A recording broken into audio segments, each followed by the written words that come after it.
నేనైతే ఇది నీ వల్ల వచ్చింది, నీ వల్ల వచ్చింది, నీ వల్ల వచ్చిందని నేను అందరినీ అనా. అది ఎవరి వల్ల వచ్చిందో నీకే తెలుసు. కాబట్టి నువ్వే చూసుకో ప్రభా, నేనైతే నీ పాదాల దగ్గరే నా జీవితాన్ని గడుపుతాను అని మనం చెప్పిన ఎడల దేవుడు ఏం చెప్తాడో తెలుసా? ఇదిగో నీవు నా నీతిని అనుసరిస్తున్నావు కాబట్టి, నా బోధన నీ హృదయంలో ఉంచుకున్నావు కాబట్టి నువ్వెవరికి భయపడద్దు? మనుషులు పెట్టే నిందకు నువ్వు భయపడుకో. వాళ్ళు పెట్టే అవమానానికి బట్టి నువ్వు దిగులు పడుకో. వాళ్ళ జీవితాలు ఎలా ఉంటాయి అని అంటే బొద్దిగా కొరికేసినట్లుగా, చిమ్మట వస్త్రాన్ని కొరికి వేసినట్లుగా వాళ్ళ జీవితాలు అవుతాయి. కనుక నువ్వు మాత్రమేమి భయపడకు అని అంటున్నాడండి దేవుడు. ఇంకేమన్నారు? నేనే నిన్ను ఓదార్చువాడను. నేనే నిన్ను ఓదార్చువాడను. చనిపోవు నరునికి తృణమాత్రుడకు నరునికి ఎందుకు భయపడదు? చూడండి, నేను నిన్ను ఓదార్చుకుంటాను. చనిపోయే నరునికి, తృణమాత్రం ఉండే నరునికి నువ్వెందుకు భయపడతావు? ఒక్కొక్కసారి ఒక్కొక్క మనిషికి మనం చాలా భయపడతాం. అవునా? మీరు భయపడతాను లేదు, నేను భయపడతాను. ఒక్కొక్కసారి ఒక్కొక్క టైంలో ఒక్కొక్క పరిస్థితిని బట్టి మనిషికో పరిస్థితికో మాత్రం భయపడతాను.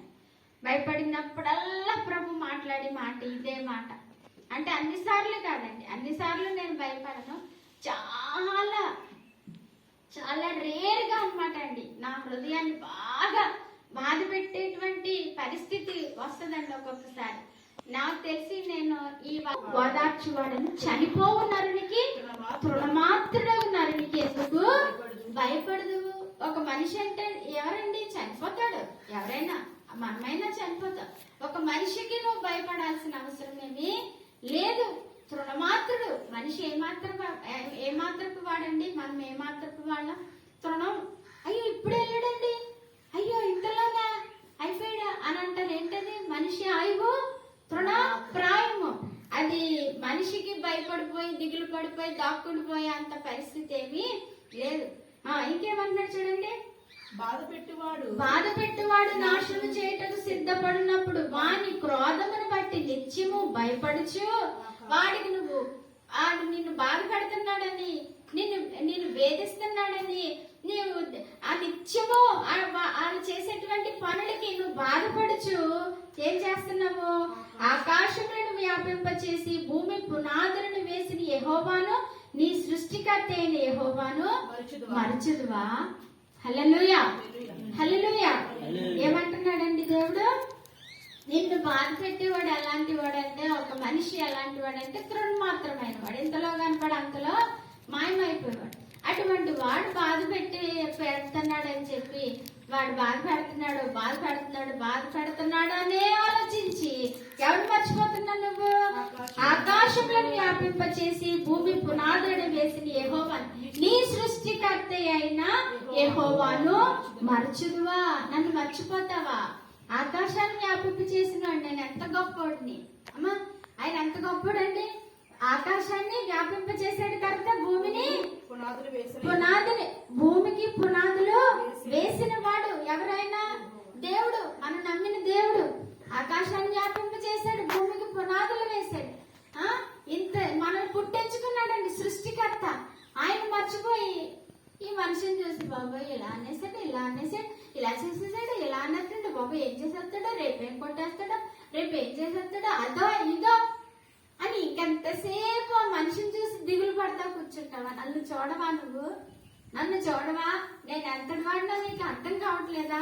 ఆకాశాన్ని వ్యాపింప చేసిన వాడిని, భూమిని వ్యాపింప చేసిన వాడిని, నిన్ను పుట్టించుకున్నవాడిని, నేను నిన్ను సృష్టించుకున్నవాడిని, నన్ను చూడవా? నువ్వు అని చూస్తా ఉంటావా అని అంటున్నాడు. హల్లెలూయా. ఇప్పుడు మనం ఎవరు చూడాలి? మనకు రోగం వచ్చేసింది, ఏదో భయంకరమైన వ్యాధి వచ్చింది. ఇంకా వ్యాధిని చూస్తుంది, అమ్మ అమ్మ అమ్మ అనుకుంటా వ్యాధినే చూడమంటున్నాడు దేవుడు. కాదు, ఎవరు చూడాలి? నిన్ను సృష్టించుకున్న వాడికి నీ వ్యాధిని తీసాడు. రాదా? వచ్చు కదండి. ఇంకేం చేస్తావు? అప్పుని చూస్తా. అయ్యి బాబు అప్పు అప్పు అప్పు ఇంకేమో రేపు వచ్చేస్తాడు, ఎల్లుండి వచ్చేస్తాడు. ఆ వచ్చేవాడే నీకు ఊహ అంతా. ఏం చేస్తాడో ఏం చేస్తాడో, అప్పు ఎంతుంది అని అప్పుని చూస్తే దిగులు పడతావు. కానీ ఎవరిని చూడవు? సృష్టించిన సృష్టికర్తనే చూడు. ఆకాశాన్ని భూమిని సృష్టించిన వాడిని చూడు.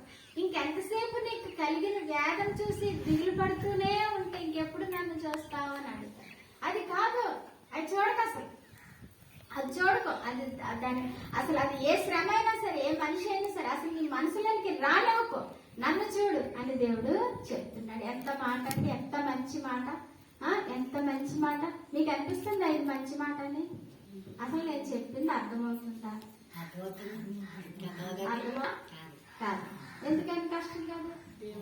ఎందుకు కష్టం కాదు? నీ కష్టాన్ని తీర్చగలిగిన వాడు గొప్పవాడు ఉన్నాడు కదా. ఆయన చూసుకుంటే ఈ కష్టాన్ని మనము పెద్ద లెక్క చేయవలసిన అవసరము లేదు. పరిస్థితులన్నిటినీ మార్చగలిగిన వాడు ఆయన. కానీ కంగారు పడతాము మనుషులంగా, కానీ కంగారు పడద్దని చెప్తున్నాడు. ఇంకెంతకాలం కంగారు పడుతూ ఆ యొక్క బాధను చూసుకొని, ఆ వ్యక్తిని చూసుకొని, ఆ పరిస్థితిని చూసుకొని ఎంతకాలం బాధపడి ఇట్లా వదిలే, నన్ను చూడు అని దేవుడు చెప్తున్నాడు. కనుక మనం ఎవరు చూద్దామండి?